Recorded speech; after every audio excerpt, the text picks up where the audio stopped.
World cup के बाद India की पहली ऐसी सीरीज जिसमें इंडिया जीता है। जी हाँ दोस्तों, T20 में जो है तो वर्ल्ड कप के बाद जो है तो इंडिया अभी तक एक भी सीरीज नहीं जीता था। लगातार 10 मैच हार चुकी थी इंडिया। और हमारे कोच साहब जो थे वो कह रहे थे कि टीम का जो है तो अभी ये नया फेज है। लेकिन कोच साहब को अब घर में बैठ के ये दुख हो रहा होगा कि इसमें ना तो बुमराह था, ना तो वरुण चक्रवर्ती था, ना हर्षित राणा था, ना न सुंदर साहब थे और ना कोच साहब थे, तब भी हम सीरीज जीत गए। कोच साहब को अब जाने का वक्त आ चुका है। एक तरफ प्रधान जी ने इस्तीफा दे दिया है, दूसरी तरफ अब कोच साहब को भी इस्तीफा दे देना चाहिए। और लक्ष्मण जी ने स्टेटमेंट दे दी है। स्टेटमेंट हालांकि उन्होंने कहा नहीं है, लेकिन उनके इस मैनेजमेंट से ऐसा लग रहा है कि उनका स्टेटमेंट एक तौर पे आ ही चुका है कि हम तैयार हैं भैया, आप कुर्सी छोड़ो, हम अब इंडिया की कोचिंग करने के लिए तैयार हैं। क्योंकि जिस टीम के साथ लक्ष्मण ने यह सीरीज जीती है उस टीम में सारे के सारे जो बॉलर थे वो सारे के सारे बॉलर जो थे वो नए बॉलर थे। लक्ष्मण ने ये नहीं कहा कि ये नया फेज है इसलिए अभी टीम को जो है तो जीतने में कुछ टाइम लगेगा। लक्ष्मण ने ये भी नहीं कहा कि दोस्तों ये जो पिच है इसकी कंडीशन को जो है तो पढ़ने में हमें टाइम लग रहा है। लक्ष्मण वहाँ जाके टीम को मैनेज की है और टीम में अब लग रहा है कि टीम में अब यूनिटी है। इस टीम को देख के लग रहा है भाई कि इस टीम में यूनिटी है। वो जो गंभीर की टीम थी उसमें भाई जो है तो अनसिक्योरिटी बहुत ज़्यादा थी। उसमें जो है तो लोग सेल्फिश खेल रहे थे भाई, क्योंकि गंभीर के रहने पर लोग इतने डरे हुए थे कि वो भाई सेल्फलेस खेल ही नहीं पा रहे थे क्रिकेट। गंभीर ने खिलाड़ियों के अंदर इतना डर भर दिया था कि खिलाड़ी जो हैं तो सूर्य कुमार यादव और संजू सैमसन को देख के इतने डर गए थे कि वो अपने लिए खेलने लगे थे, न कि टीम के लिए। क्योंकि भाई एक वर्ल्ड कप जीता हुआ कप्तान और दूसरा वर्ल्ड कप में मैन ऑफ द सीरीज होने वाला खिलाड़ी, दोनों को अगर आप एक दो मैच के परफॉर्मेंस के बेस पे टीम से निकाल सकते हो तो किसी भी खिलाड़ी को आप टीम से निकाल दे सकते हो। इसीलिए टीम के अंदर जो है अनसिक्योरिटी हो गई थी, जिसकी वजह से खिलाड़ी डर डर के खेल रहे थे। और आपको फिर रिजल्ट पता ही था को टोटल जो है तो टोटल जो कि टोटल 10 मैच भारत लगातार हारा था। मतलब भाई इतना शर्मनाक हार हुई थी हमारी कि हम यूके टूर पे वह तो केवल एक मैच जीते थे और एक बारिश की वजह से धुल गया था, नहीं तो उसमें भी हमारी हार ही तय थी। ऐसे लोगों के मतलब इंटरव्यू आना चालू हो गया था कि रोहित विराट के खिलाफ ही साजिश हो रही थी। तो खिलाड़ी जो युवा खिलाड़ी हैं उनके अंदर तो डर भरना तय ही था भाई कि जब इतने सीनियर खिलाड़ी और इतने साल इंडिया को सर्व करने के बाद उनकी ये हालत है तो हमारे साथ तो ये कभी हो सकता है। पर फाइनली दोस्तों टीम इंडिया जो है तो सीरीज जीत चुकी है और जिम्बाब्वे को टीम इंडिया ने क्लीन स्वीप कर दिया है। इसमें जो है तो वैभव सूर्यवंशी ने बता दिया है कि भाई एक आध दो सीरीज लग जाते हैं भाई सेटल होने में, इंडिया टीम में आ रहा हूँ।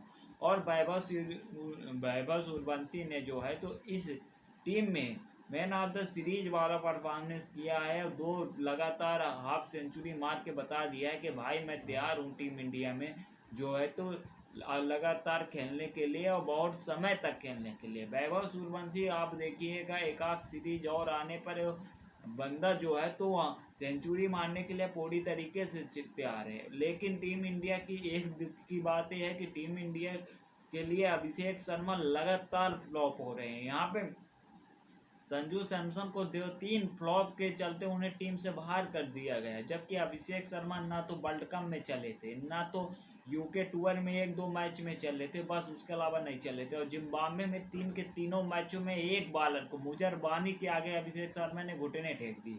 और अभिषेक शर्मा के ऊपर किसी भी प्रकार की बात क्यों नहीं हो रही है? अभिषेक शर्मा इतनी घटिया फॉर्म से चल रहे हैं, उनको टीम से क्यों नहीं ड्रॉप किया जा रहा है? जबकि संजू को 3 मैच के मुताबिक उनको टीम से ड्रॉप कर दिया गया।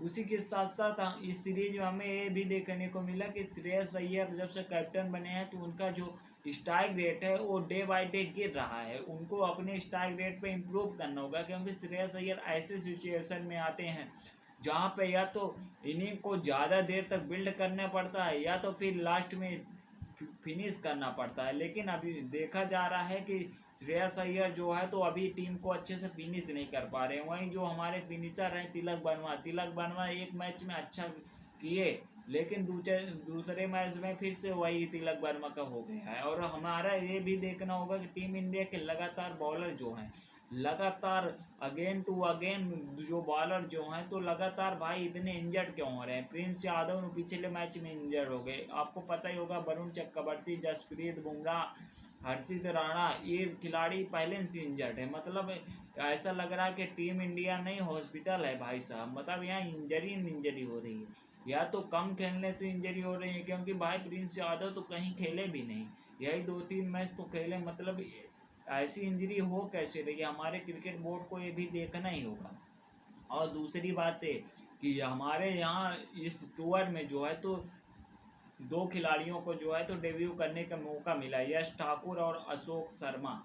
अशोक शर्मा हालांकि विकेट नहीं पा पाए 2 मैचों में, लेकिन यश ठाकुर ने अच्छा परफॉर्मेंस किया है। लेकिन अशोक शर्मा धीरे धीरे इम्प्रूव होंगे। उसी के साथ साथ मयंक यादव ने इस सीरीज में जो है ना तो बहुत ही इम्प्रूवमेंट वाली बॉलिंग की है, और उनके देख के लग रहा है कि उन्होंने अपनी बॉलिंग पे काम किया है, और बहुत ही इम्प्रूवमेंट वाली बॉलिंग उनकी लग भी रही है। उसकी के साथ साथ इसमें देखने लायक बात ये भी थी इस सीरीज में कि जो ईशान किशन अपने फॉर्म में लौट आए हैं, और ईशान किशन ने अच्छी पारी खेली भी है। देखने लायक बात ये थी कि भाई इसमें जो है तो प्रभुसिमरन सिंह को एक भी उसमें मैच में मौका नहीं मिला। मेरा मानना था कि जब अभिषेक शर्मा लगातार फ्लॉप हो रहे हैं तो एक आध मैच में प्रभुसिमरन सिंह को मौका दे देना चाहिए, क्योंकि उनका भी डेब्यू हो जाता। बार बार खिलाड़ियों को मौका नहीं मिलता है। अगर टीम में आप सेलेक्ट किए हो, स्क्वाड में उन्हें डाले हो, तो उन्हें एक आध मौका देना चाहिए। और इसी के साथ साथ क्या अब गौतम गंभीर की छुट्टी होने वाली है, क्योंकि अजीत अगरकर के साथ साथ गौतम गंभीर के ऊपर भी अब क्वेश्चन आ रहे हैं, क्योंकि वीवीएस लक्ष्मण ने जैसे टीम को संभाला है और आके टीम को जिता दिया, क्लीन स्वीप करवा दिया है, और बिना किसी फालतू रीजन के।